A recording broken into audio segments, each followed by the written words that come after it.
Okay, so just going to be going over the proofs homework from last night. So this first one here, we're given circle O. They also give us that chord AB is congruent to chord BC. They want us to prove two things. First of all, that triangle AOB is congruent to triangle COB, and then that angle BAO is congruent to angle BCO. So first of all, they already start off by giving us that those two chords are congruent. We know that BO is congruent to itself because of the reflexive property. And then like we talked about yesterday in that first problem from classwork, AO and CO are both radii of the circle, so they have to be congruent to each other.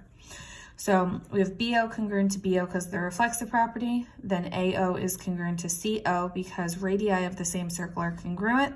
And then now we have enough information to prove that the triangles are congruent because of side, side, side. And then once we know that the triangles are congruent, we can say that any corresponding parts of the triangles are congruent.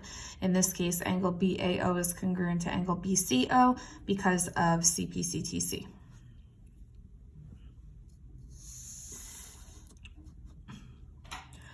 Okay, and then for number 2, we're given diameter AB, tangent CB, and secant ADC, and they want us to prove that the two triangles are similar. So again, if you remember from yesterday, we said that we can do either angle-angle similarity, side-angle-side similarity, or side-side-side similarity.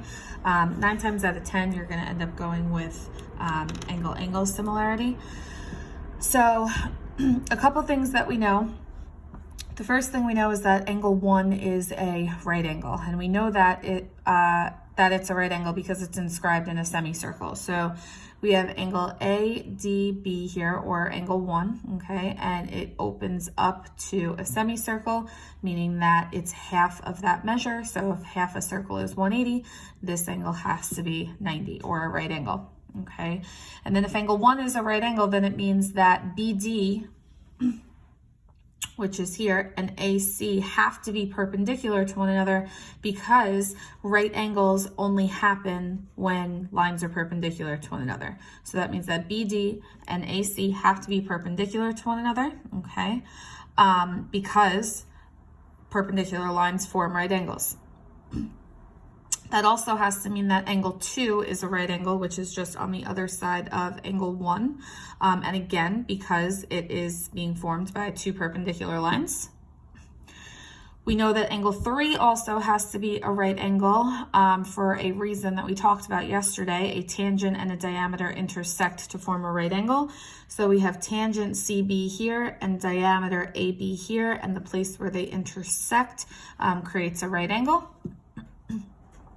If angle 2 and angle 3 are both right angles, that means they have to be congruent to each other because all right angles are congruent. Both of these triangles share angle C, so we can say that angle C is congruent to angle C because of the reflexive property. And then finally, our two triangles are congruent because of angle-angle similarity.